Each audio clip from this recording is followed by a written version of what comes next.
une idée qui revient souvent, qu'on nous a souvent citée, c'est ah mais oui, mais en fait, si on est contre cette escalade derrière, ben, on est des pétinistes, hein, parce que en fait, la Russie va nous envahir. Donc en fait, j'ai une question à vous poser, monsieur Metton. Est-ce que la Russie va nous envahir? Puis une autre question qui me vient, c'est finalement, on se rend compte quand même que depuis cette guerre, je dirais qu'on paye tous beaucoup plus cher le gaz. Comme par hasard, on achète du gaz de schiste, qui est super écolo, hein, d'acheter du gaz de schiste à la place d'acheter du gaz russe. Pour peu que le gaz russe ne nous vienne pas à travers l'Inde ou d'autres pays, que certains diraient qu'il nous revient 4 fois plus cher, mais en transitant par ces pays. Donc, la seconde question que je vous pose, monsieur Metton, c'est à qui profite le crime?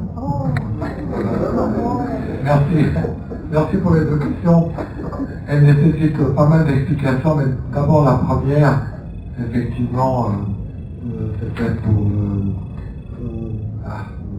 Est-ce qu'ils vont nous envahir? La réponse est oui, évidemment. Évidemment, puisque les Russes, exactement comme jusqu'ici, parce que si on regarde l'histoire, la vraie histoire, pas l'histoire fantasmée, on s'aperçoit qu'est-ce qui s'est passé.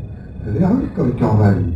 Ils ont été envahis au XIIIe siècle par les Mongols et en même temps par les chevaliers teutoniques. Ce qu'a dit Annie, c'est juste la suite de cette invasion des chevaliers teutoniques en 1240. Si vous regardez le film de Eisenstein qui s'appelle Alexandre Nevsky, il raconte très bien cette histoire. Et les Russes ont gardé un très mauvais souvenir parce qu'ils étaient attaqués sur 2 fronts. Quand les chevaliers teutoniques ont attaqué, c'est après que les Russes étaient déjà attaqués par les Mongols. Et ils ont dû ils étaient pris en tenaille par les deux, et les Russes ont dû faire la paix avec les Mongols pour battre les chevaliers teutoniques parce qu'ils ne pouvaient pas se battre sur 2 fronts. Cette histoire-là, elle se poursuit depuis 7 siècles. Et aujourd'hui, voilà. Et puis, mais si vous me permettez, comme Suisse, je veux revenir quand même sur la responsabilité de la France. J'adore la France parce que c'est facile. Mais il faut savoir que la russophobie moderne a été inventée par les Français. C'est Louis XV qui a inventé la russophobie moderne. On y reviendra. Avec un document oublié aujourd'hui, mais qui a été connu, ultra connu, jusqu'en 1945, c'est le Faux Testament de Pierre le Grand.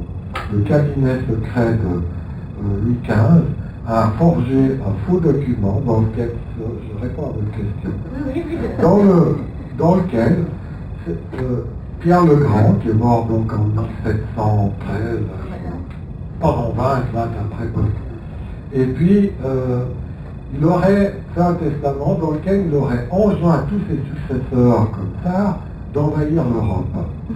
La mission divine des tsars, c'était d'envahir l'Europe. Ça figure dans ce faux testament. Et ça n'a pas été public, le directoire l'a repris, mais ça n'a pas été publié. Mais qu'est-ce qui se passe en 1812? Napoléon s'est fâché avec le tsar, après Tilsit en 1807, et se dit, il faut que je batte le tsar, il faut que je batte le tsar pour liquider le tsar, puis après je m'occuperai des Anglais. Et il fait publier par son ministre de la propagande, je ne veux pas faire d'allusion à d'autres figures connues, mais le ministre de la propagande de Napoléon s'appelle Charles-Louis Le Sure. Ce Charles-Louis Le Sure, en 1812, il publie un livre qui s'appelle « Des progrès de la puissance russe depuis son origine jusqu'au XIXe siècle ». Pourquoi Et dans ce livre, tout est juste dans ce livre, sauf une chose qui est parfaitement fausse, parce qu'il publie le Faux Testament de Pierre le Grand. Pourquoi? Parce que Napoléon a besoin d'un prétexte pour envahir la Russie. Et il dit, la première grosse fake news de l'histoire, il dit, voilà, il y en a d'autres, mais enfin c'est l'histoire qui nous occupe aujourd'hui. Il fait publier ça, il dit aux Français, ben regardez, il faut qu'on attaque préventivement la Russie, sinon c'est elle qui va nous envahir. La preuve, le testament fabriqué de Pierre le Grand. Et ce faux testament va avoir une histoire absolument incroyable pendant tout le XIXe siècle. Les Anglais vont le traduire aussitôt après Waterloo. Dès qu'ils ont fait alliance avec les Russes, comme les Américains avec Staline en 1945, ils ont battu Napoléon, les Anglais s'emparent de ce faux testament, le traduisent et la russophobie anglaise commence. Elle va aboutir en 1853 à la première guerre de Crimée. Parce qu'on va dire, regardez comme les Russes veulent nous envahir. Et pour justifier l'invasion de la Crimée en 1853, on s'appuie sur ce testament, ce faux testament. Vous avez dans la presse anglaise des années 1850 des caricatures qui montrent le tsar Nicolas Ier comme un vampire, avec des cornes, qui survole Londres pour sucer le sang des Anglais. Je l'ai écrit dans le livre. Vous savez que l'histoire de Dracula, c'est une invention d'un russophobe impérialiste anglais qui s'appelle Bram Stoker. C'est le premier roman hollywoodien pour justifier l'impérialisme.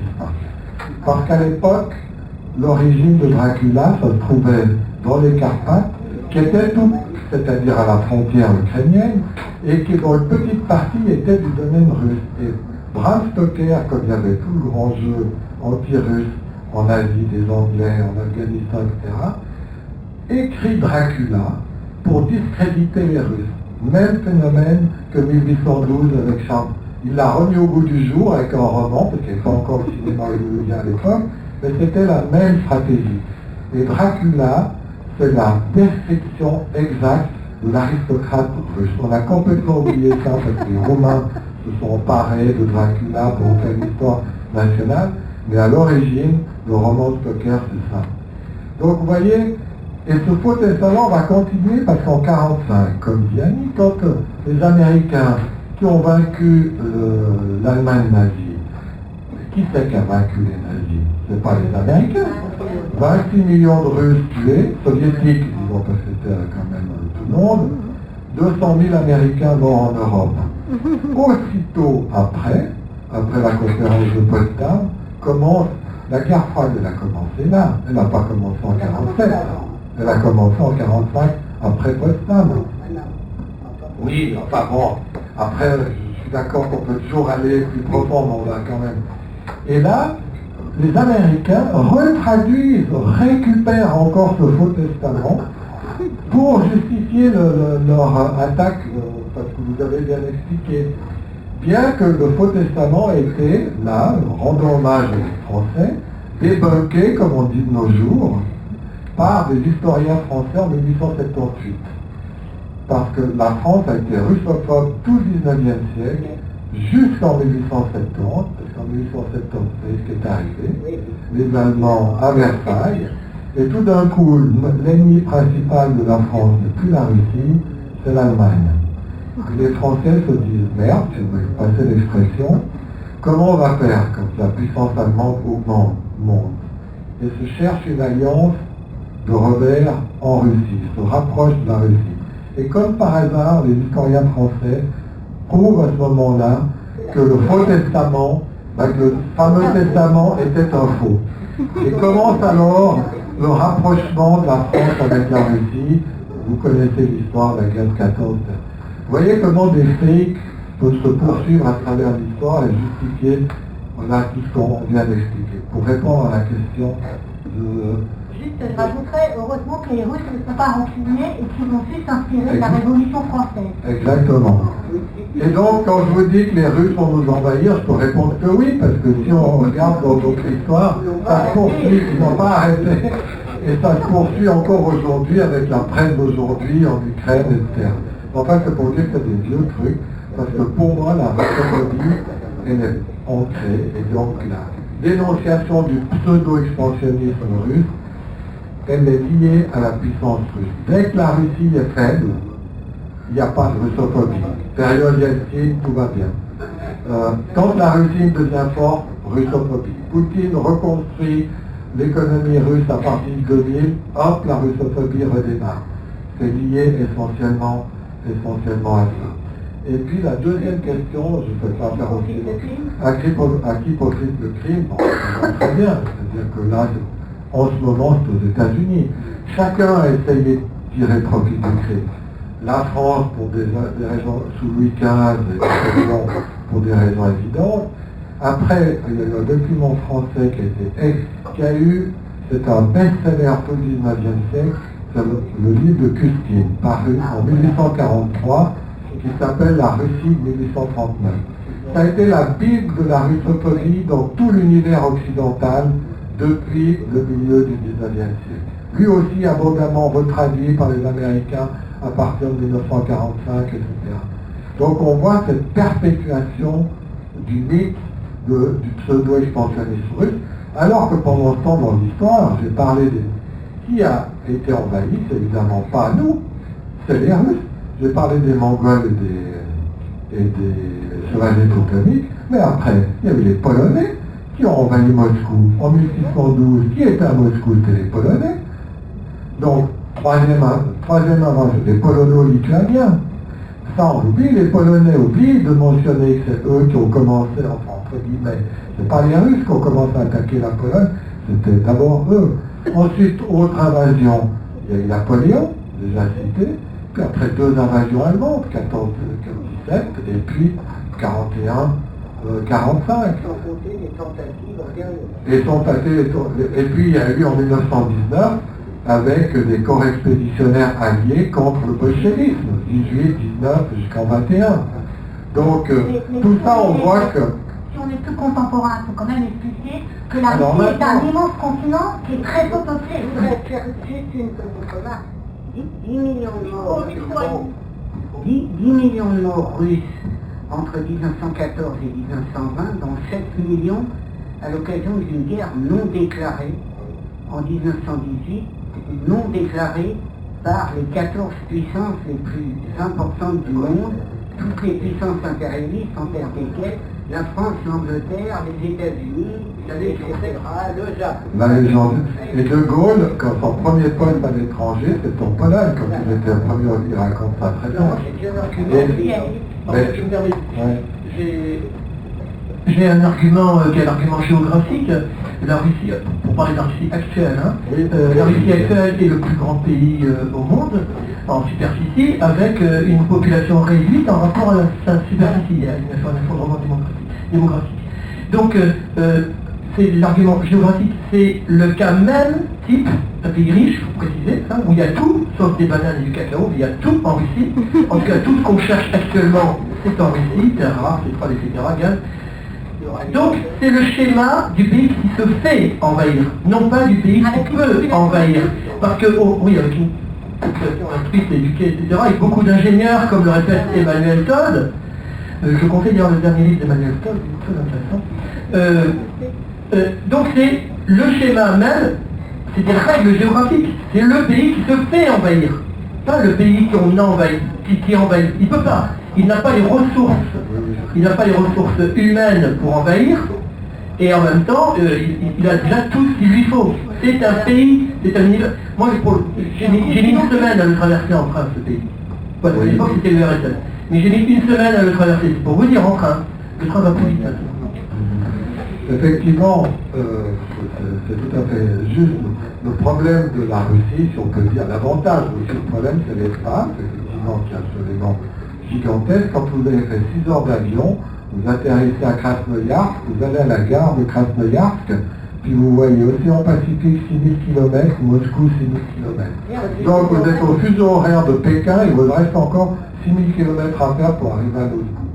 Donc c'est effectivement l'espace, et c'est avec les ressources qui vont avec, et donc énorme avantage, mais c'est aussi le problème quand on a des ressources, on suscite l'envie.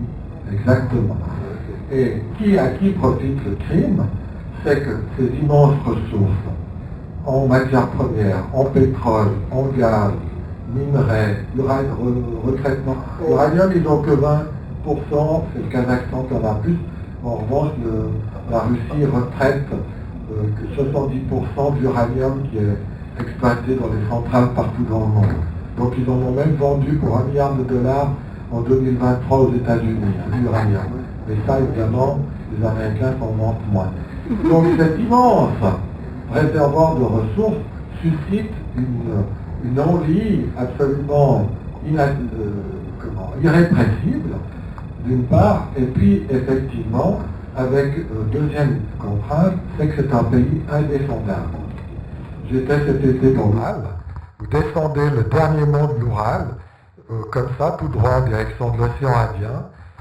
Vous avez vraiment l'impression, c'est la steppe, et vous avez vraiment l'impression d'être au milieu du monde, Vous avez l'Europe à droite, vous avez l'Asie à gauche, vous avez l'Iran, l'océan Pacifique devant. Il n'y a aucune limite, il n'y a que le ciel comme limite. C'est ça l'espace russe, mais ça veut dire que c'est indéfendable sur le plan militaire. Parce que vous pouvez partir de la Mongolie, c'est d'ailleurs ça que Jean Giscard a exploité. Il est parti de la Mongolie, 3 ans après, il était devant Vienne. Parce que c'est un territoire impossible à défendre. Et ça structure aussi toute la pensée russe, comme je vous l'ai dit, avec toutes ces invasions ces invasions que j'ai évoquées tout à l'heure. Donc, si on revient aux ressources, que veulent les Américains? Puisque maintenant, ce n'est plus les Français, les Anglais, les Polonais qui décident, c'est les Américains. Comme Brzezinski l'a mentionné dans son livre, pour les Américains, il est absolument vital, c'est une question de survie pour eux, d'empêcher l'Allemagne de collaborer économiquement avec la Russie. Non, Nord Stream, exactement. Parce que si vous mettez la puissance industrielle de l'Allemagne avec la puissance énergétique et des ressources et aussi des ingénieurs russes, vous avez au cœur de l'espace eurasien une puissance qui relègue du jour au lendemain les États-Unis dans la poubelle de l'histoire. Et donc tout le jeu des Anglais d'abord au XIXe siècle, c'est les Anglais qui ont commencé avec les guerres au Caucase, avec le grand jeu en Afghanistan au XIXe siècle, qui a été repris par les Américains après 1945, c'est d'empêcher l'Allemagne et la Russie de collaborer. Et on l'a vu, et ça c'est le but stratégique, et puis après le but tactique, eh bien c'est de faire en sorte de saboter toute cette forme de coopération. Et là, on l'a vu avec la guerre, c'est pour ça que les Américains ont suscité au fond cette guerre en Ukraine. Je parle de la guerre d'aujourd'hui. C'est pour détruire, parce que ce qui a inquiété, si vous lisez les rapports de la Rand Corporation, qui est l'émanation du Pentagone, la Rand c'est le think tank du Pentagone. Vous voyez par exemple le document publié en 2019, Overextending Russia, c'est-à-dire surétendre la Russie, provoquer la Russie pour qu'elle fasse une surexpansion, parce que si elle fait une surexpansion, justement comme c'est le cas théoriquement avec la guerre en Ukraine, elle va s'épuiser, overextending. Donc, pourquoi? Parce que depuis la signature, notamment de Nord Stream, qui était la colonne vertébrale de la coopération économique entre l'industrie allemande et les ressources russes, c'est-à-dire depuis 2010, au moment du début des discussions et puis de la réalisation en 2015 du premier tuyau, en 2021 du deuxième tuyau, etc., les États-Unis vivent dans la phobie de cette collaboration. Et donc l'explosion, le sabotage de ce pipeline, on va dire, je peux même, sans oser exagérer, dire que cette guerre en Ukraine a été provoquée pour saboter les pipelines. La vraie, parce que c'est l'objectif tactique qui permet de détruire l'alliance germano-russe. Donc c'est ça, au fond, une des grandes explications concrètes de cette guerre. Et, il faut rappeler que Reagan avait trouvé le moyen de faire exploser le pipe, dans les années 80, dans les années 80, en passant accord avec les Canadiens pour installer un dispositif qui a fait exploser le pipe. C'est-à-dire, mais il faut rappeler aussi, je crois, quelque chose, c'est que les États-Unis sont d'autant plus acharnés que la position relative des États-Unis est considérablement dégradée depuis les années 1950. C'est-à-dire que, évidemment, leur avance, ils ont conservé des éléments d'avance, je dirais, en ratissant le monde, mais ils ne sont plus le premier producteur mondial. Ils représentaient 50% de la production mondiale dans les années 50, Alors, et 20 aujourd'hui. Ce que vous dites nous fait une excellente introduction pour les deux derniers points qu'on voulait évoquer avec vous trois, qui était la question de cette guerre qui se fait par médias interposés et qui est résumée par le titre de Michel Collomb ici, Ukraine, la guerre des images. Donc je voulais vous poser la question sur les sources. On n'a pas arrêté de dire pendant cette conférence qu'en fait, ce qui était évoqué ici était rarement dit dans les médias. Donc, on pourrait dire qu'on est une démocratie dans le sens où on trouve toujours un bout de vérité quelque part, elle est partielle, mais en fait, ce qui domine dans les médias, c'est le discours qui est répété le plus souvent. Répéter une bêtise 200 fois, ça finit par devenir une vérité. Et on voit bien qu'il y a une disproportion des messages, même si ce qu'on vous a indiqué là, on trouve, en cherchant bien dans la presse, c'est quand même très, très minoritaire et très rarement trouvé. Donc je voulais poser la question à nos intervenants de leurs sources et des sources qu'ont les autres. Et puis la question aussi, puisqu'on nous dit, aujourd'hui on entend beaucoup là en ce moment, les Ukrainiens se battent pour la démocratie. Donc je voulais aussi qu'on ait un peu autour de ce débat sur les médias et la démocratie. Et je pense que c'est important qu'on parle aussi de ça. Je prends ce micro, il marche mieux. Alors moi, c'est vrai que j'ai entendu ce discours, bon, ça m'a fait vraiment rire, hein, parce que depuis 2008 ou 2014, par exemple, alors on a commencé par interdire en Ukraine le Parti communiste, puis maintenant c'est tous les partis de gauche qui sont interdits, alors pour une grande démocratie, et même de centre, le Parti centriste, voilà ce que c'est qu'une grande démocratie, voilà. Bon, mais on a déjà parlé des atmosphères sur la culture, la réécriture de l'histoire, on n'a pas le temps d'aborder, mais c'est tellement évident, l'invention de l'Holodomor. Je dis l'invention parce que ce mot est récent. Moi, quand j'ai passé le baccalauréat, on parlait de la grande famine soviétique. Hein, je veux dire que le Kazakhstan proteste parce qu'on leur vole leur histoire aussi. Je veux dire, il y a eu presque autant de morts au Kazakhstan. Donc les médias, oui, mais il y a beaucoup moins. Le nombre de morts était presque équivalent entre l'Ukraine et le Kazakhstan. Et donc, alors c'est sûr que c'est une impéritie politique, hein. On est à faire une impéritie politique, quoi, économique. Mais bon. Donc, pour les médias, alors ce qui m'a aussi frappé, parce que j'ai suivi de près l'enquête du grand journaliste américain de Seymour Hersh. En France, on en a très peu entendu parler. Alors Seymour Hersh, c'est un vieux journaliste américain qui est doté de tous les plus grands prix de journalisme aux États-Unis. Je dis vieux parce qu'il a quand même commencé avec l'affaire du Watergate, il a lancé pas mal de scandales aux États-Unis, le Vietnam, voilà. Et donc Seymour Hersh a enquêté et démontre comment des nageurs de combat norvégiens travaillent à mettre un explosif épaulé par des nageurs de combat qui ne sont pas réellement de l'armée officiellement américaine, mais qui travaillent en Floride, mettre des explosifs sur Nord Stream à la faveur d'une campagne d'entraînement dans la mer Baltique de l'OTAN. Donc il y a des bateaux partout, on ne voit pas cette barge qui est là au-dessus mais il y a des bateaux partout. Et au mois de septembre, c'est-à-dire 3 mois après les manœuvres, sur un ordre qui venait de la Maison Blanche, le Norvégien, de son côté, appuie sur le bouton et boum. Donc ça, c'est une enquête de Seymour Hersh. Alors où la trouver? Alors en France, vous la trouvez dans le Courrier international, partiellement traduite, avec à la fin en conclusion, oui, mais vous comprenez, Seymour Hersh est vieux, peut-être que, voilà. Et à peu près la même enquête dans Der Spiegel, en Allemagne, où vous avez, mais très peu de journaux en ont parlé, alors dans les ondes, n'en parlons pas en France. Bref, il faut vraiment s'intéresser à la question pour avoir lu l'affaire de Nord Stream. Pour ce qui est je voudrais finir la suite. Pour ce qui est des sources, moi je crois, quand j'étais étudiant, évidemment, on m'a beaucoup parlé de Noam Chomsky, et la théorie de Noam Chomsky s'est vérifiée là aussi. En démocratie, tout est dit, simplement pas dans les mêmes quantités.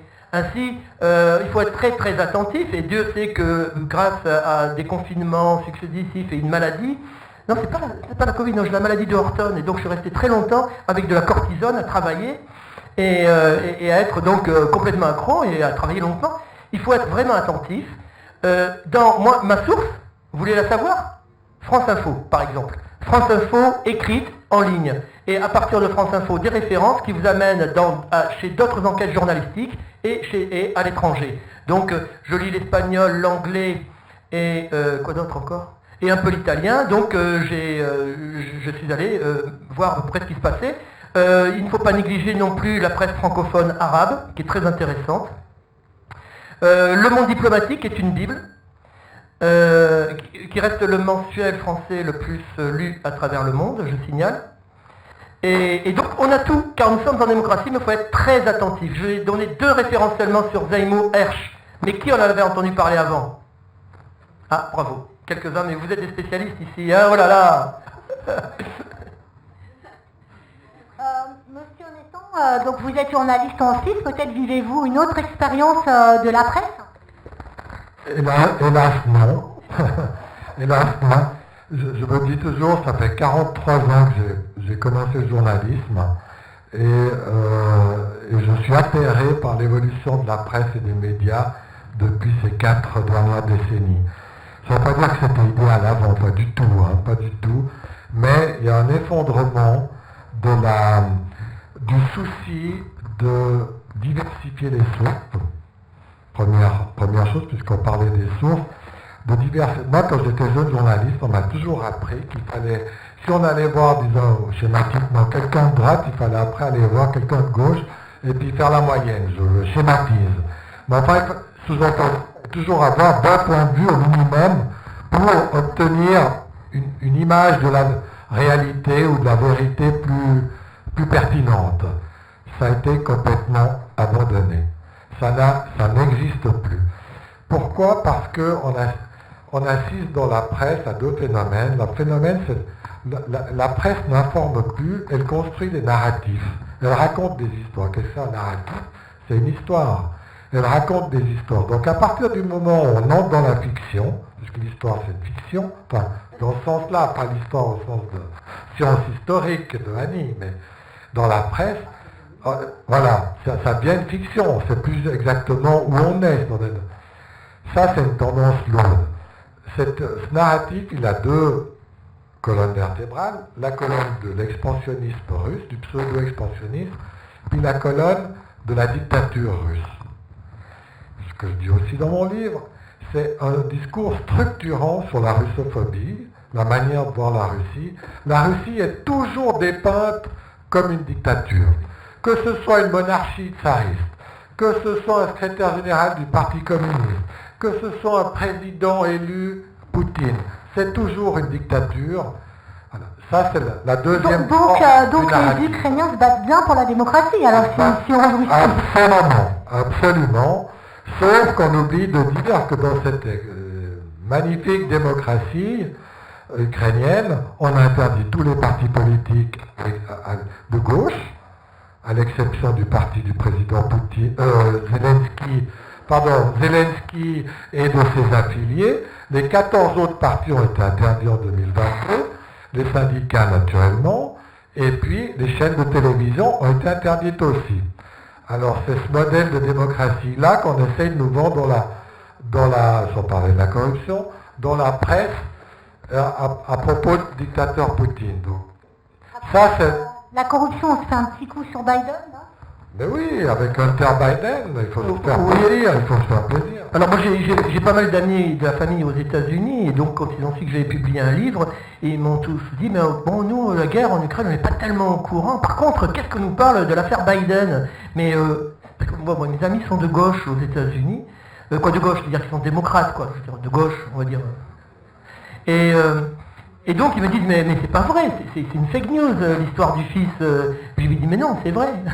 C'est vrai, le fils Biden, il était gérant ou actionnaire, quoi. En tout cas, il était très impliqué dans une grosse société de gaz.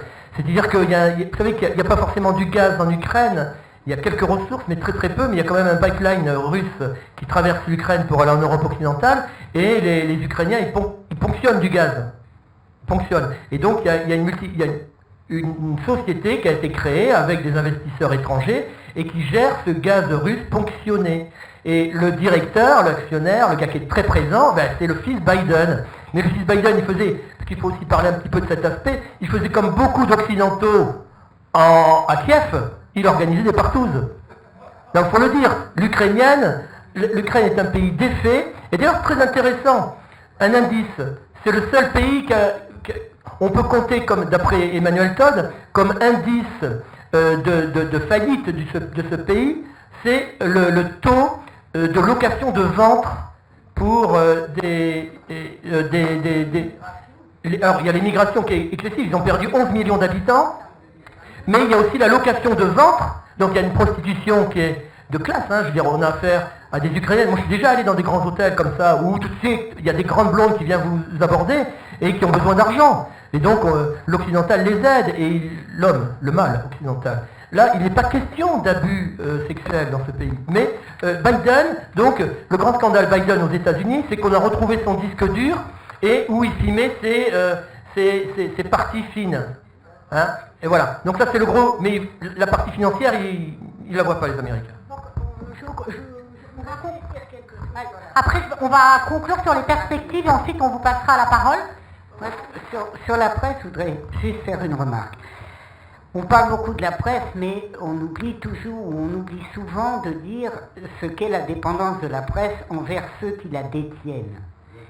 C'est-à-dire, il ne faudrait pas utiliser, je dirais, une espèce de légende d'une presse vertueuse et exigeante et qui aujourd'hui aurait tous ses droits et devoirs. Il se trouve que je réédite mon ouvrage le est fait sur les années 30.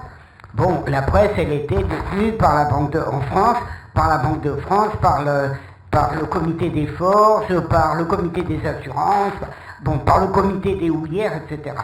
Ce qui est... Alors, c'est vrai qu'il existait cependant une presse sérieuse, c'est-à-dire qu'il y avait des fractions sérieuses, d'ailleurs utiles, je dirais, pour la bourgeoisie et pour la formation même des jeunes de la bourgeoisie.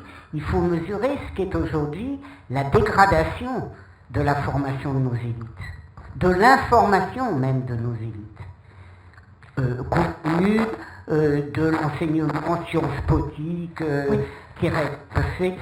C'est une vraie question, mais sans. Et il y a quelque chose de très important, justement sur l'investissement total des élites culturelles rattachées à la bourgeoisie, qui frappe beaucoup la presse américaine dite d'information. C'est que les journalistes, jusqu'à une période relativement récente, jusqu'à l'après-Deuxième Guerre mondiale, étaient des gars souvent modestes, finalement, qui avaient encore un peu de sens de classe. Actuellement, les journalistes sont des enfants, et de plus en plus, les journalistes qui ont un poids sont des enfants de la bourgeoisie, exclusivement de la bourgeoisie. Et ça se ressent, non seulement il y a la propriété capitalistique de la presse, mais il y a le fait qu'il n'y a même plus du tout de différence entre le personnel, pour parler des titulaires, des vedettes, entre le personnel de la presse et le personnel possédant. On le voit très bien d'ailleurs avec un cas aussi... Excusez-moi Annie, je vous coupe, mais il faut aussi que nos petits camarades qui font la promo et que vous ayez le temps de faire les dédicaces des bouquins. C'est simplement cette espèce d'insistance sur les médias. Les médias ne sont rien sans la propriété. Alors justement, on embraye juste sur une question très rapide et après on passe la parole à la salle, la question qui est celle des perspectives. Donc en fait, est-ce qu'on va rester sur un conflit finalement avec une ligne de front, un peu comme les choses se sont passées entre la Corée du Nord et la Corée du Sud, donc entre la Russie et l'Ukraine? Est-ce qu'on va arriver à négocier? Et en fait, les Russes ont très bien compris, tout le monde a rigolé quand Macron a été reçu par Poutine avec cette table immense, il était tout au fond. Les Russes ont très bien compris que ça n'est pas avec les Ukrainiens qui vont négocier, mais avec les Américains. Et la question que je vous pose, Guinétan, c'est comment, étant donné que les accords de Minsk n'ont pas été respectés, donc en plus de ma question sur le schéma Corée ou pas, comment redonner, s'il y a une négociation et des accords, comment redonner confiance aux Russes et aux Ukrainiens qui finalement ont été piégés dans cette histoire. Et aujourd'hui, il y a des conseillers de Zelensky qui se révoltent et qui disent que c'est l'OTAN qui devrait être mis en cause et qu'on les a embarqués dans un conflit dont ils ne voulaient pas. Voilà, donc comment, oui, le bras droit de Zelensky, l'ancien bras droit, aujourd'hui se rétracte et accuse l'OTAN et les Américains par rapport à cette histoire. On leur a promis notamment qu'avec nos sanctions, on allait mettre à terre la Russie et ça n'a pas eu lieu du tout. Donc en fait, comment vous voyez la suite d'Ineton? Très vite, puisqu'après on va passer... Juste pour revenir sur ce qu'Annie a dit sur la presse, puisque j'y travaille depuis effectivement plus de 40 ans, je partage tout à fait ce point de vue. Il y a une collusion de classes entre la classe journalistique et la classe des oligarques qui possèdent les journaux. Et ça a tué la presse. Si vous regardez en France, en Suisse, il y avait 80 quotidiens dans un petit pays quand j'ai commencé en 1980. Aujourd'hui, il n'y a plus que 3 groupes de presse multimilliardaires. En France, il y en avait des dizaines et des dizaines, il n'y a plus que 8 ou 9 oligarques qui possèdent tout. Donc, voilà. Et les journalistes sont devenus, avec la classe sociale, effectivement, exactement, c'est devenu la partie de la bourgeoisie qui sert la haute bourgeoisie. Bref, ça, moi je suis de droite, je suis pas de gauche, mais j'ai tout à fait d'accord sur cette analyse marxiste de la presse. Maintenant, pour la suite, pour répondre à la question, je ne suis pas follement optimiste. Je pense que le conflit va s'arrêter, le conflit militaire va s'arrêter. Alors, il y a des possibilités pour que la Russie enfonce le front ukrainien, etc. Il y a des chances actuellement, de bonnes chances, on va dire, puis qu'à ce moment-là, l'Ukraine se dépêche d'entrer en négociation pour empêcher un effondrement total. Ça, c'est un scénario possible. On dirait que sur le front, il y a des progrès, mais ce n'est pas très spectaculaire, donc j'y crois modérément. Je ne crois pas à une invasion totale de l'Ukraine par la Russie, pour les raisons qu'on a expliquées, parce que c'est un point mort. Pour les Russes, de devoir s'occuper des Ukrainiens de l'Ouest totalement russophobes, etc., devoir prendre en charge, qui n'ont pas d'industrie, etc., c'est juste inutile et insensé. En revanche, peut-être Odessa, peut-être, ça c'est possible, je n'en sais rien. Ce que je pense, c'est que le plus probable, on va arriver à une extinction progressive du conflit militaire, mais que la guerre va se poursuivre par d'autres moyens, notamment économiques. Moi, je suis président aussi de la Chambre de commerce Suisse-Russie, Asie centrale. J'ai dû interrompre ça, on me demande d'y aller, etc., parce que je crois que les sanctions contre la Russie ne seront jamais levées. Les sanctions que les États-Unis ont prises avec les Européens ont prises contre la Russie, elles continueront après la guerre, comme pour Cuba depuis 70 ans, comme pour l'Iran, parce que politiquement, c'est impossible de lever des sanctions. Vous aurez toujours quelqu'un qui vous accusera de trahison, de collusion avec le dictateur, avec le criminel de guerre, donc c'est impossible. Donc on entre dans une guerre froide, j'aime pas parce que c'est un vieux mot, mais une guerre froide à bas bruit.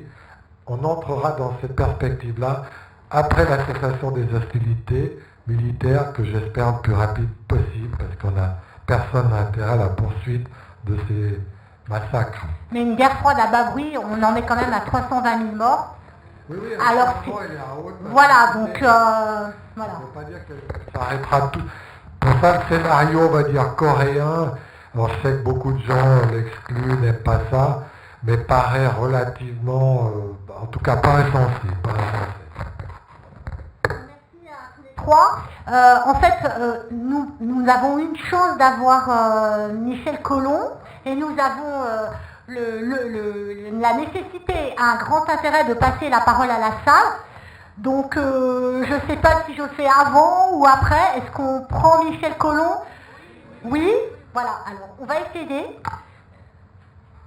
Et tu me diras, Philippe, quand je peux. D'accord.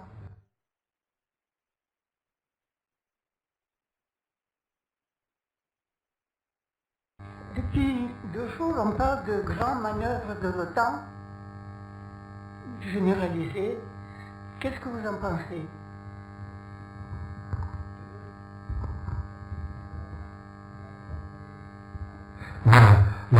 grandes manœuvres de l'OTAN qui viennent de commencer, qui vont se poursuivre pendant 2 ou 3 mois, elles sont les plus grandes, ne sont jamais intervenues dans cet espace depuis la fondation de l'OTAN. Toute la propagande occidentale consiste à dire que, de nouveau, qu'il s'agit de se protéger par rapport aux Russes. Donc ce serait pour répondre à la menace russe que l'OTAN fait ces exercices. C'est faux. Parce que si vous regardez l'histoire de ces 30 dernières années, comme on l'a vu, c'est l'OTAN qui se rapprochait de la Russie, c'est pas le contraire. Donc c'est l'OTAN qui a commencé. Parce que dès que les pays d'Europe de l'Est ont intégré l'OTAN, la première vague en 1999, la deuxième en 2004, et puis après ça s'est poursuivi avec le Monténégro récemment, et puis la Macédoine du Nord, dernier membre, on voit que c'est toujours l'OTAN, et quand l'OTAN a des membres, il fait des exercices militaires. Donc ces exercices de l'OTAN existent depuis maintenant une bonne vingtaine d'années. Et les Russes n'ont fait que répliquer, parce qu'avant ils ne faisaient pas comme ça. Et avant, il y avait des systèmes d'information, vous aviez des attachés militaires de tous les pays qui assistaient aux manœuvres. Et donc de part et d'autre, les Américains côté russe, etc. Vous aviez des accords aériens. Vous aviez tous ces accords de désarmement. Ils ont tous été dénoncés par les États-Unis, pas par les Russes.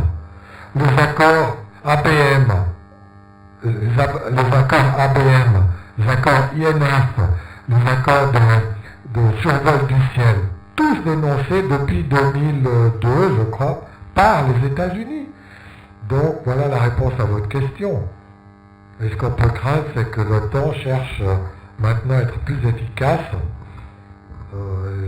J'espère que ça n'ira pas plus loin dans une possible escalade du conflit, parce qu'on a parlé des scénarios. L'autre scénario, c'est l'escalade du conflit, mais alors on ne sera plus là pour en parler s'il y a une escalade. On continue sur les questions, parce qu'on a perdu la connexion, pour le moment on va la retrouver.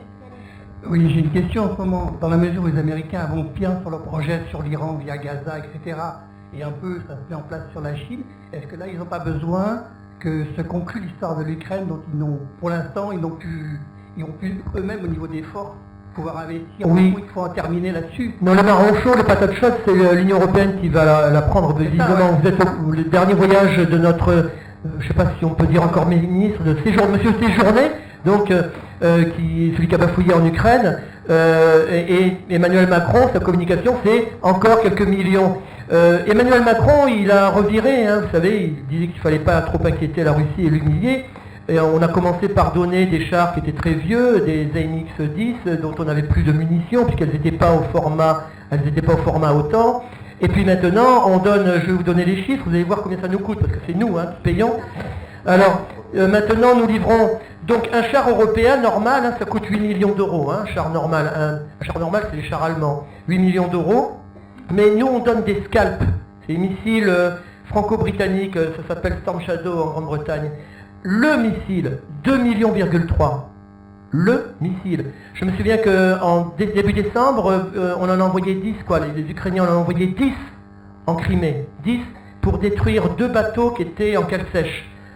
10, donc on multiplie, ça fait 23 millions d'euros. Vous imaginez aux urgences hospitalières, on peut créer des choses, acheter des machines, des scanners, des trucs comme ça, ou payer des profs manquants et payer des retraites, voilà.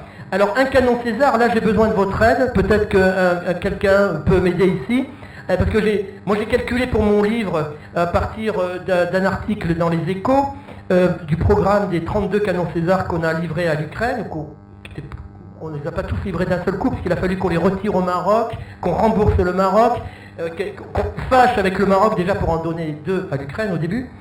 Donc déjà, un obus d'un canon César, ça, la source est très sûre, c'est Anne-Sophie Lapix sur France 2 à 20h. L'obus. Non mais moi je mangeais tous les soirs au restaurant universitaire avec Anne-Sophie Lapix à Bordeaux. Et elle m'a fait connaître le rap par exemple. Bon. Non, en tout cas, elle a dit un obus, 4 000 euros. L'obus, 4 000 euros. C'était super. À Bergerac. À Bergerac, chez nous, il y a une poudrière à Bergerac. Mais le canon César, alors moi j'avais calculé 14 millions d'euros pièce, entre 12 et 14 millions d'euros, mais apparemment c'est excessif parce que dernièrement j'ai entendu notre cher général Trinquant sur France Info qui disait que ça ne coûtait que de 5 à 6 millions d'euros. Maintenant je peux parler de ce que les Américains ont donné, hein, des rampes de missiles patriotes. Ça c'est terriblement cher, parce que c'est assez efficace. C'est 1,3 milliard de dollars. Alors, il y en avait 3 au début. Il y avait 3 rampes de missiles. C'est-à-dire que quand les Russes envoient des drones ou des missiles pour bombarder l'Ukraine, c'est pas un seul missile patriote qui doit intercepter un missile. On envoie en moyenne 3 missiles d'interception pour un seul missile. Ça veut dire que c'est une guerre qui va vers la ruine. On cherche à ruiner les parties belligérantes. C'est-à-dire que d'un côté, on cherche nous à ruiner les Russes, mais leurs armes coûtent moins cher. Et les Russes cherchent à ruiner les Occidentaux. Quand on sait que donc il y a déjà, je ne suis pas sûr parce que les informations c'est difficile, mais ce qui est certain c'est qu'il y a déjà eu une rampe de missiles patriotes qui a été détruite et une autre qui a été abîmée. C'est 1,3. Ah oui, donc voilà, ce que me dit ma voisine, c'est que forcément les gens qui se rincent et à qui sert la guerre, c'est forcément l'industrie militaire. Si aux informations de 20 heures, on parle très souvent des canons César, c'est parce que nous en vendons excessivement à l'étranger aussi. Les Marocains vont à nouveau avoir les leurs, mais il faut les reconstruire. Voilà, donc la guerre sert de vitrine, hein, évidemment, on est d'accord. Et les rampes de missiles patriotes sont assez efficaces. Alors, pardon, l'aide occidentale, 246 milliards pour le moment. 246 milliards. Oui, bonjour, je me prénomme Alexandre et j'ai pas l'intention de changer mon prénom. Voilà. Oui, je suis venu parce que j'ai vu sur votre banderole pour une solution négociée. Alors je vais commencer par ma dernière question. Est-ce qu'il faut que les États-Unis élisent un fou pour qu'on ait la paix? Ça c'est ma première question. La deuxième question c'est à M. Métan qui a parlé des traités proposés par les Russes il y a 2 ans. Je les ai trouvés nulle part, j'aimerais bien en avoir la traduction, parce que je le mets souvent en avant et j'ai pas de preuves à produire. Une question pour monsieur, il a parlé de Maïdan, il faudra aussi parler des révolutions oranges, il faudrait parler des manipulations de masse, qui est une chose tout à fait intéressante. Je voulais aussi dire que vous avez parlé, madame, de Baguillard, la Shoah par balle. Oui, mais c'est... on mettait les gens, on mettait les couples ensemble. Voilà.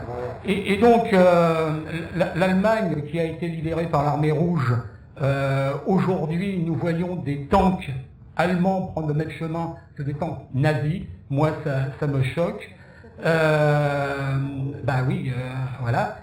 Donc vous avez parlé de Biden, mais et père et fils, mais il faudrait peut-être parler de Kissinger, l'assassin Kissinger, qui a récemment dit en même temps que Madame Merkel faisait une déclaration sur la tromperie concernant le fameux traité qui n'a pas été respecté, mais Kissinger a bien dit que qu'est-ce qu'on vient foutre là avec ce truc-là? Vous lirez, c'est dans la presse. Donc aujourd'hui, je suis convaincu que les Américains vont, comme dans tous les conflits, abandonner leur bataille et nous laissera avec le problème. Voilà. Alors. On fait une interruption parce qu'on a Michel Collomb. Ah ouais. On va essayer. Et du coup, je lui pose la question.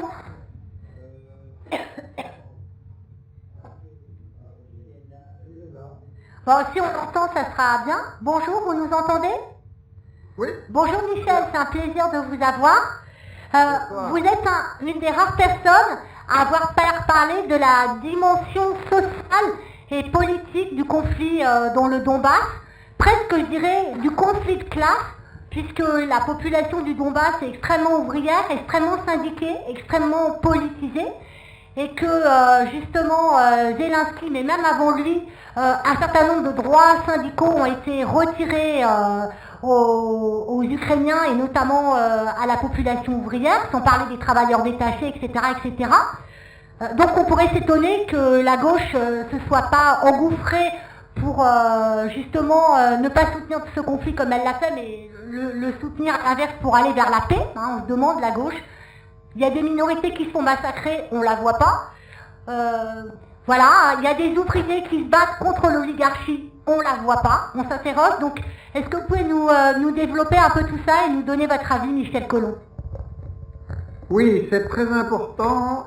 C'est très dommage que quasiment toutes les forces de gauche et syndicales ont évité la question clé quand même dans un conflit et une guerre, c'est quels sont les intérêts des diverses classes sociales, quels sont les affrontements économiques et sociaux, alors que c'est la dimension fondamentale du conflit en fait, c'est une guerre de classe.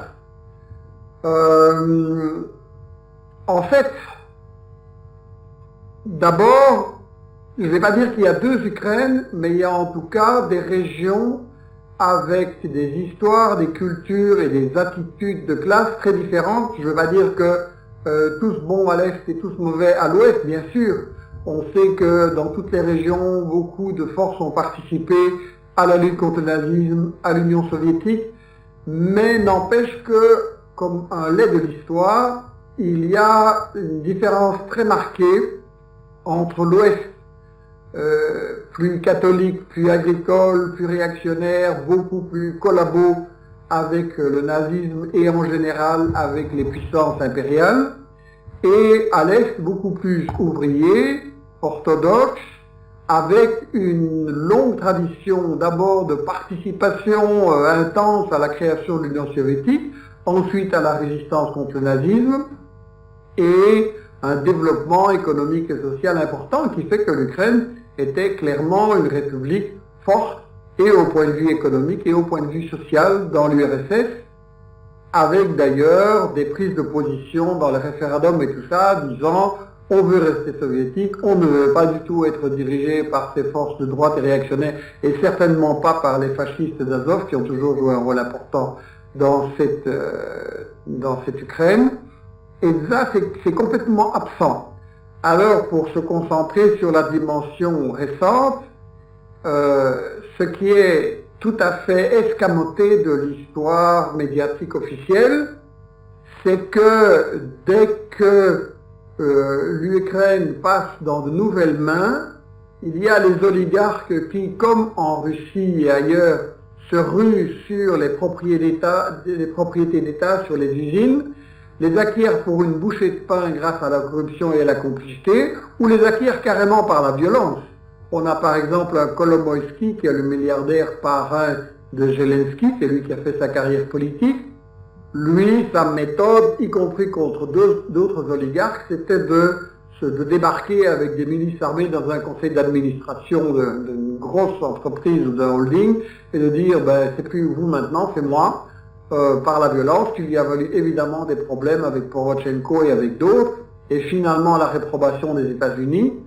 Mais c'est comme ça que ça s'est passé. Et donc, en créant des fortunes artificielles qui, en général, éliminaient la production et se lançaient plutôt dans la spéculation, dans la mafia ou dans l'import-export, qu'est-ce qu'ils ont fait ces gens? Ils ont terriblement appauvri le tissu industriel et économique de l'Ukraine, qui était vraiment une république riche dans l'URSS et qui maintenant a dégringolé bien plus bas que la Biélorussie, par exemple, qui a gardé un pouvoir d'État central, des industries publiques et des règles soviétiques, on va dire, en partie. Ils ont dégringolé au point que le niveau salarial a baissé à 1 euro de l'heure, même avant la guerre, beaucoup en rapport avec Maïdan, qui a marqué la prise du pouvoir définitive des oligarques et des oligarques pro-occidentaux, des oligarques liés aux États-Unis et à l'Ouest. Et là, donc, salaire horaire de 1 euro de l'heure, tandis que dans des républiques socialistes qui ont bien dégringolé, comme la Roumanie et la Bulgarie, c'est à 3 euros de l'heure, ou 4. De sorte que les Ukrainiens, les emplois ont disparu, et ils ont été obligés d'émigrer énormément, encore plus que les Polonais, les Roumains, les Bulgares, etc.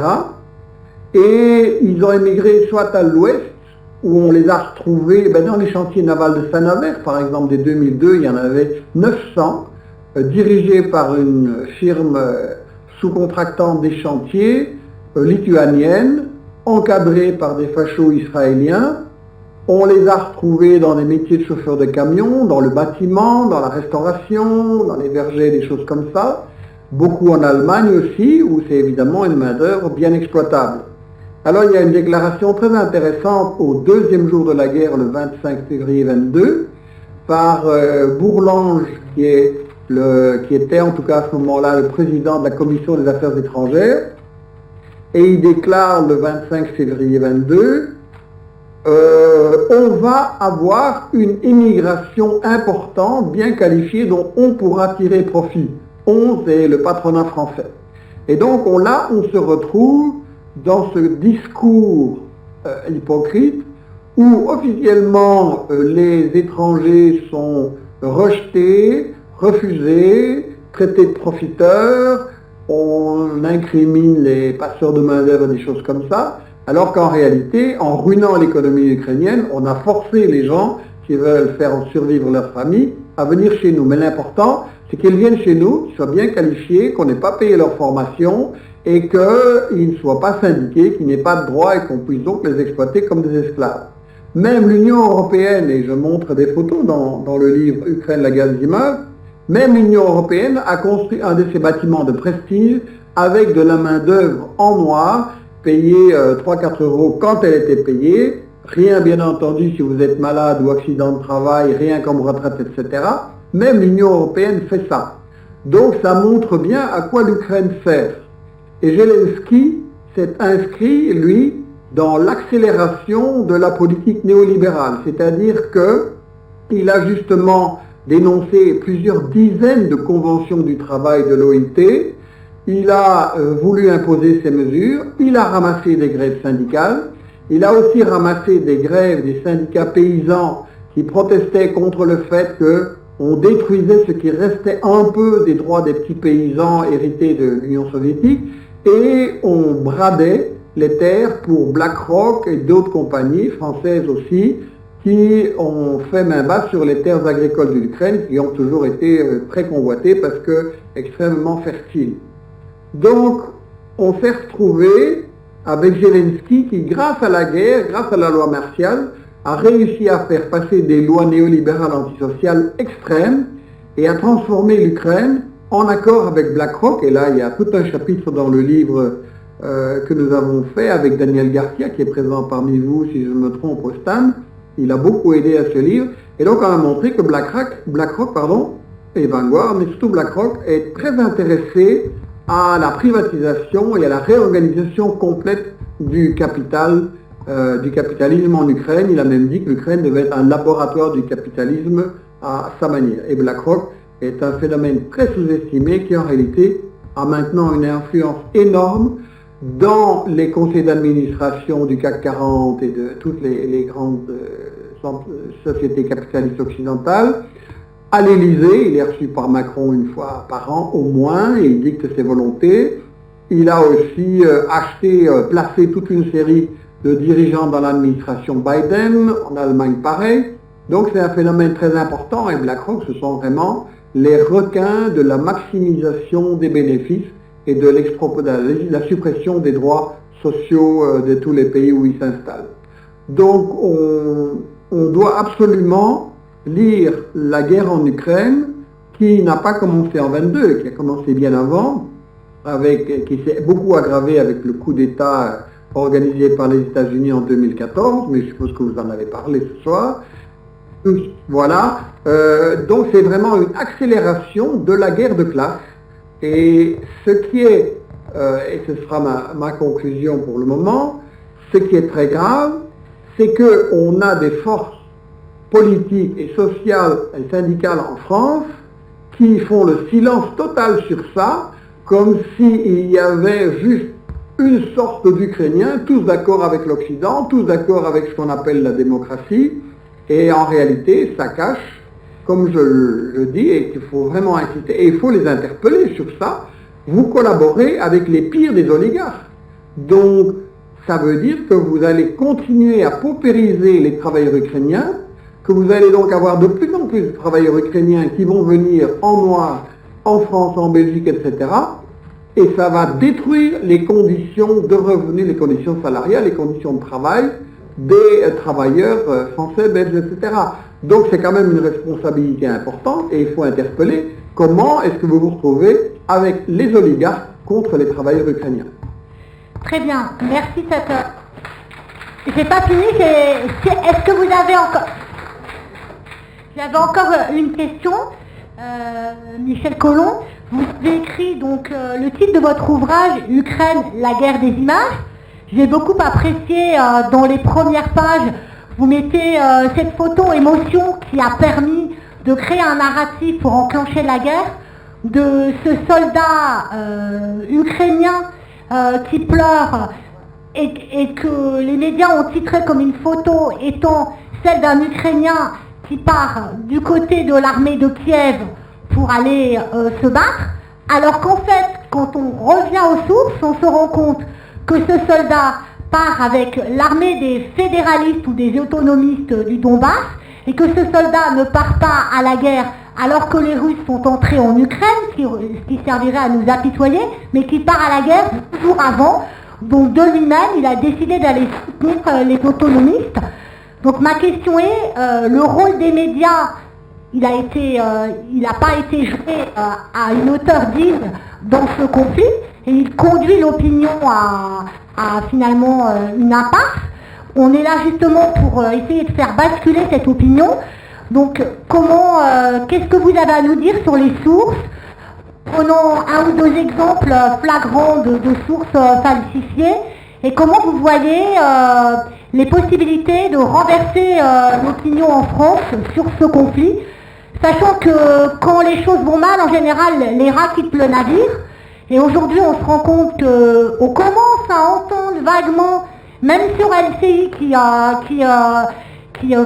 part à la flot continu de l'Ukraine en n'étant que dans un camp, on commence à voir un peu les gens virer leur cutie. Donc comment vous voyez les choses par rapport à ces médias et puis les fake news qu'on a entendues en permanence? Voilà plusieurs très bonnes questions et je vais essayer d'être pas trop long dans ces questions.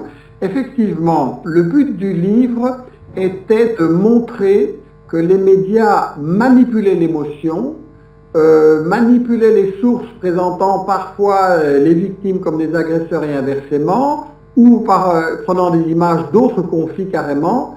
En fait, le rôle des médias dans toutes les guerres menées par l'Occident, et ceci est une guerre provoquée par les États-Unis, leur rôle est de nous empêcher de réfléchir.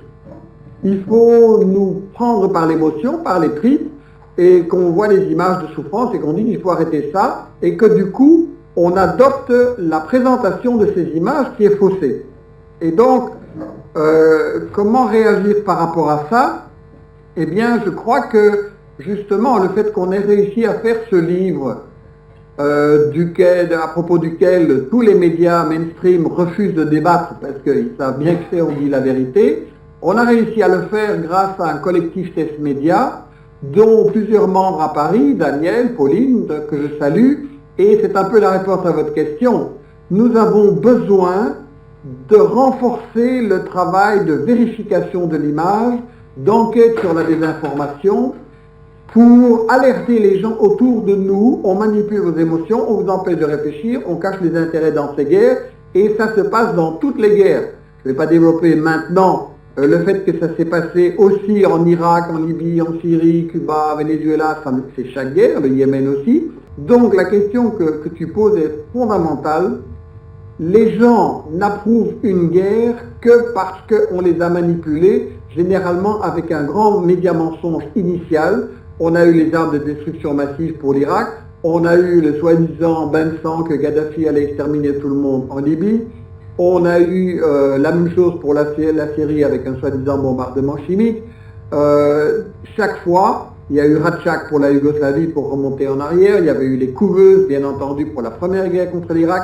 Donc chaque fois, un grand média mensonge qui n'est pas décodé par les médias est justificatif de, voilà, il faut se défendre, il y a des crimes de guerre, il faut réagir, c'est la vengeance, etc.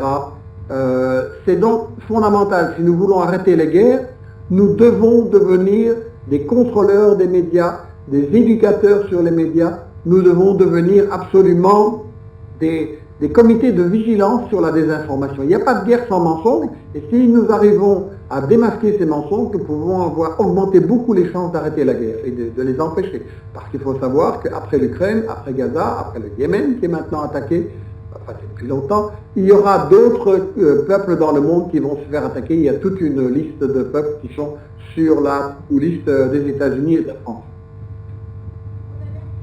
Michel Colomb d'avoir pu vous libérer et d'être parmi nous aujourd'hui. Ok, comme Annie l'a évoqué. Donc cette identité composite, c'est une richesse potentielle, mais c'est aussi une faiblesse parce que qui peut arriver et se met la zizanie. Et c'est ce qu'on est en train de faire. C'est ce qu'on est en train de faire en Ukraine. Et c'est ça, à mon avis, le problème fondamental. Je vais vous raconter une anecdote. En 2005, juste après la première révolution orange à Kiev, c'était quelques mois après, j'avais été invité à donner un cours à des jeunes journalistes ukrainiens. Et puis à parler un peu, entre guillemets, du modèle suisse, on va dire du modèle composite suisse, puisque vous savez, on a 4 langues de religion, enfin, ça pourrait aussi s'appliquer à l'Ukraine, vas-y, comme c'était le cas. On a la neutralité, alors ça c'est malheureusement un problème qui pour moi est très sérieux, mais enfin, on va peut-être pas parler, je suis prêt à en parler, mais c'est un peu un drame personnel, on va dire. Mais je reviens, j'ai été donné ce cours, c'était en février 2005, et j'avais une vingtaine de jeunes journalistes. Et on parle, je donne des techniques, j'explique un peu comment on fait, etc. Puis au bout, c'était une semaine, au bout du 3e jour, on parlait un peu de l'Ukraine et tout, puis je dis au fond, je trouve que l'Ukraine c'est une sorte de super grande Suisse. Parce que comme la Suisse qui était entre la culture, la civilisation française, italienne, allemande, autrichienne, etc., la Suisse a eu beaucoup de problèmes avec ses voisins, souvent des invasions, mais au fond, elle s'en est sortie en devenant un territoire neutre, et au fond, en collaborant avec chacune de ces langues, de ces cultures, etc., en étant un pont, si possible, en permettant à chacun de communiquer, de traverser, il y a nos tunnels, il y a toutes sortes, voilà. Puis je dis, l'Ukraine devrait être ça, c'est un pont entre l'Europe et l'Asie, entre l'Europe occidentale et le monde slave, avec la Russie, donc quelque part, c'est génial. Je croyais bêtement que c'était plutôt un atout. Puis il me dit, mais comment il faut faire? Puis je dis, voilà, il faudra appliquer quand même. Il faut avoir une unité interne. Nous, on a un régime fédéral en Suisse, donc peut-être ce serait bien d'avoir un régime un peu fédéral en Ukraine. Puis on commence à discuter, à quelles conditions? Puis on va dans la discussion, parce qu'on devait tenir, nous, de nos sensibilités germaniques avec les Suisses allemands. Je dis, vous avez les sensibilités russophones, sensibilités ukrainophones, magyarophones, enfin, etc. Toutes sortes de minorités, au-delà des deux grandes. Et donc, faites un régime fédéral, et puis vous reconnaissez au moins les grandes langues, c'est-à-dire vous reconnaissez malheur, vous reconnaissez le russe comme langue nationale. J'ai cru qu'ils allaient me pendre au plafond. J'avais proféré ce qu'il ne fallait pas proférer. Je connaissais encore mal l'Ukraine. Tous ces gens venaient de la région de Lvov. C'était des hyper-nationalistes.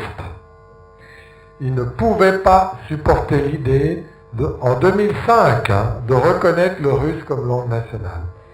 Et après, j'ai vu avec l'agressivité qu'ils manifestaient, après on a quand même été boire une bière, mais enfin, là je me suis dit, il y a un vrai problème en Ukraine. Parce que s'ils en sont là, je dis, mais comment vous ne pouvez pas reconnaître le russe comme langue nationale, alors 80% d'entre vous le parlez, qu'eux-mêmes communiquaient en russe, eux-mêmes donc. Parce qu'il y avait quand même des gens qui venaient du Donbass, c'était quand même relativement large. J'ai dit, mais comment vous pouvez faire ça? Eh bien, non. Donc, ça répond à votre question sur Je vous passerai la parole juste après. Michel Collomb voulait aussi... vous voyez, vous avez posé une question qui a suscité beaucoup de réponses. Donc je passe la parole à Michel Collomb. Oui. Donc la question était comment ça se fait que le peuple ukrainien se laisse avoir par toute cette dissimulation de la réalité sociale et cette occultation des crimes et de l'appauvrissement dû aux oligarques. Ben, je crois qu'on pourrait poser la question de toute façon sur pas mal d'autres peuples, y compris le peuple français et le peuple belge. C'est un problème général. Maintenant, si on regarde les aspects spécifiques en Ukraine, il faut savoir que Victoria Nuland, dans une conférence à Chicago, a été invitée par une association patronale et elle s'est vantée, vous savez, nous, États-Unis, nous avons investi 5 milliards de dollars en Ukraine, 5 milliards de dollars, qui a été consacré d'une part à armer, entraîner, organiser des milices fascistes pour consolider le coup d'État et pour attaquer le Donbass, qui a été consacré aussi à mettre en place un réseau de médias modernes à l'occidental pour faire le lavage de cerveau et pour éliminer les traces qui restaient importantes et qui restent encore importantes à l'Est de la mentalité soviétique, de la mentalité ouvrière. Un rôle très important est joué aussi par les manuels scolaires et ça réécrit l'histoire, ça répand la haine de l'URSS, du communisme et de toutes les causes ouvrières. Et on peut, excusez-moi, faire de nouveau un parallèle. Il y a eu une discussion récemment, mais comment ça se fait que les Israéliens ne se rendent pas compte des crimes épouvantables qui sont commis en leur nom, et ils les approuvent même, en majorité, sur les Gazaouites maintenant et les Palestiniens. Et Nurit Peled, qui est donc la femme d'un général qui a participé à toutes les aventures sionistes, mais qui milite pour la paix et pour les Palestiniens, a insisté sur le rôle des manuels scolaires. C'est-à-dire que dès l'âge de 3 ans, on montre aux enfants israéliens le génocide commis par l'Allemagne nazie, ok, et on explique les Arabes, les peuples qui nous entourent, préparent la même chose maintenant.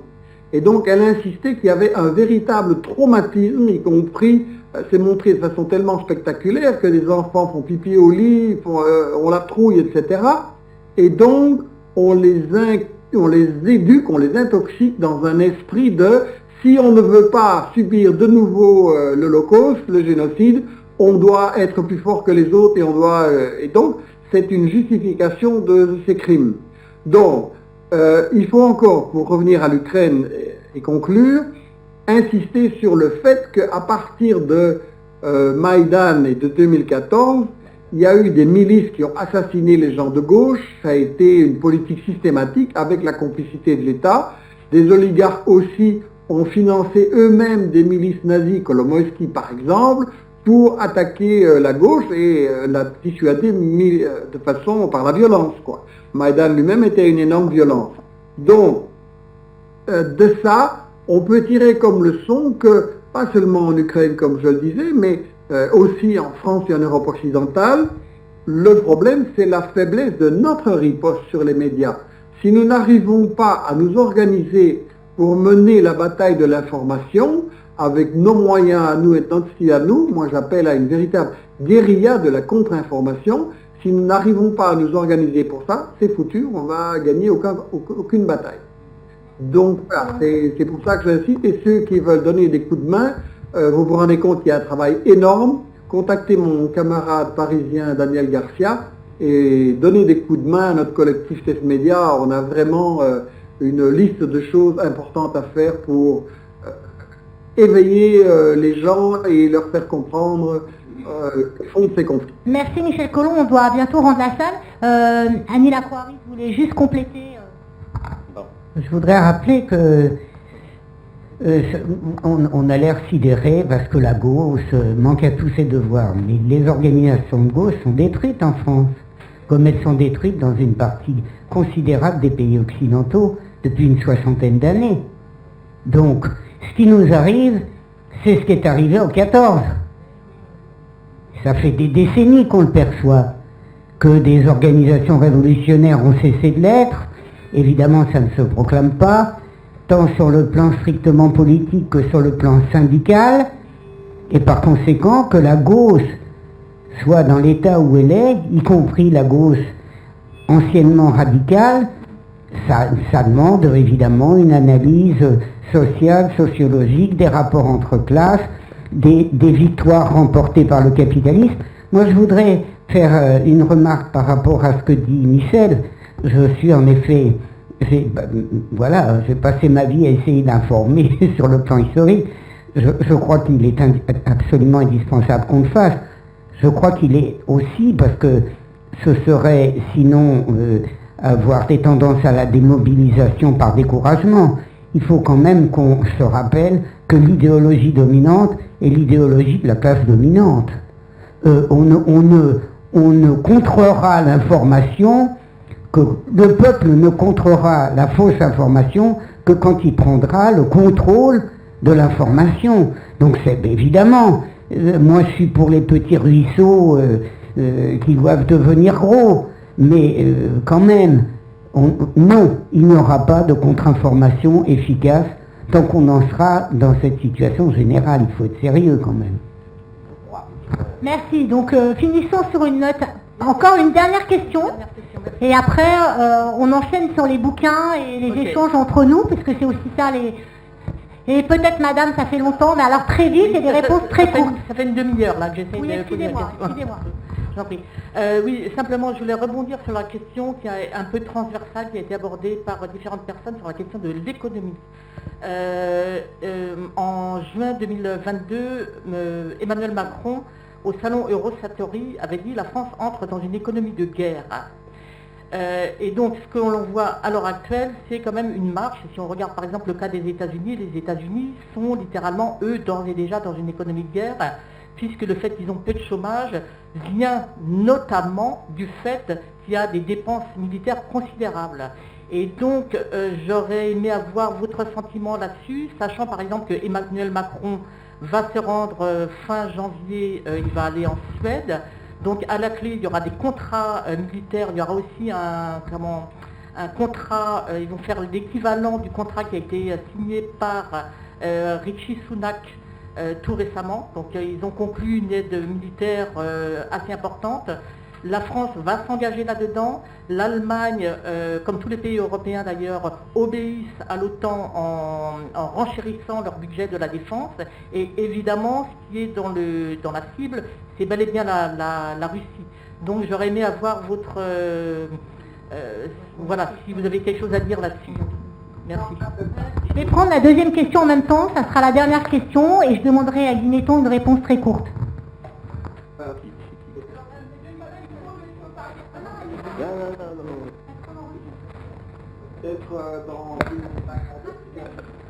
Oui, c'est très rapide. Alors vous avez évoqué le fait que ce qui comptait pour les États-Unis, c'était d'empêcher une alliance économique entre la Russie et l'Allemagne, et que par exemple l'affaire du Nord Stream en est une illustration récente. Alors, quand je vois comment l'Allemagne s'investit dans la problématique ukrainienne, je me dis comment ça se fait que les dirigeants allemands ne comprennent pas ce qui se passe, ou enfin je sais pas, je ne comprends pas. Que les peuples ne sachent pas, je sais, mais les dirigeants, c'est autre chose.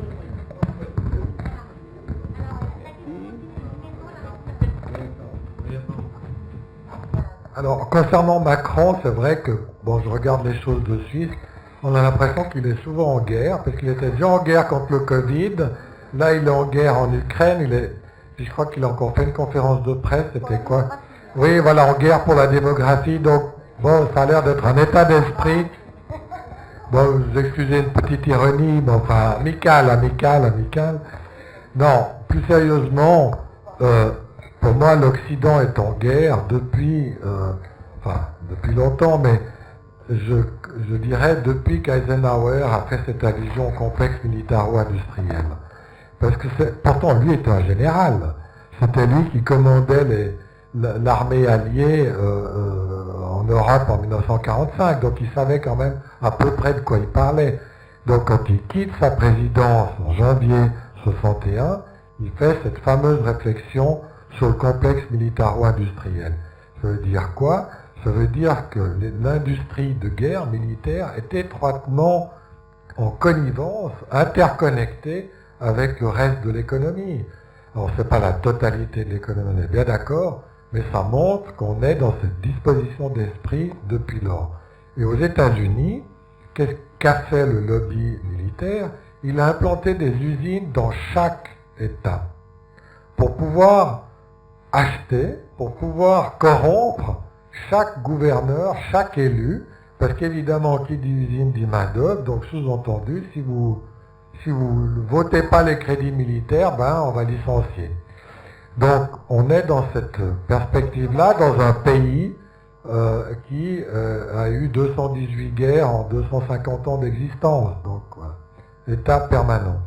Sur l'Allemagne, pour moi, l'Allemagne est dans la même situation que le Japon.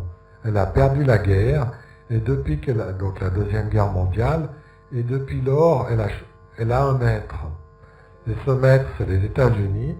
Ça n'a jamais pu être prouvé, tout à fait prouvé historiquement, mais il y a ce qu'on appelle ces fameux Kanzlerakte, qui auraient été signés en 1945, suivant lesquels, avec donc entre les gens, Adenauer, encore pas Adenauer à l'époque, oui, il était déjà pratiquement là, enfin, les nouvelles autorités qui ont pris le pouvoir en Allemagne après la guerre avec Adenauer, et puis les Américains, ça a été, ces Kanzlerakte ont été, j'en parle aussi là, démontrés, enfin révélés par Egon Bahr. Egon Bahr était un ministre, je crois qu'il était vice-chancelier à l'époque, et c'est lui le plus haut officiel allemand qui en a parlé. Et puis l'ancien chef des services secrets du BND allemand qui a aussi fait allusion. Ces Kanzlerakte, au fond, actaient, pour reprendre, la soumission de l'Allemagne à l'armée d'occupation américaine.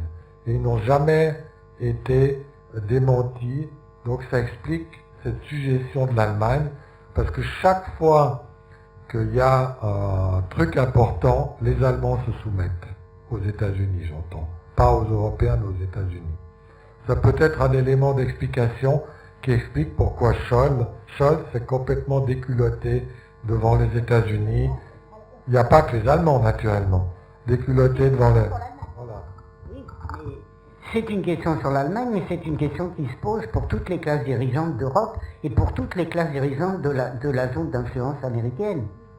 Et qui a été très bien soulevée par un ouvrage. Voilà, les accords.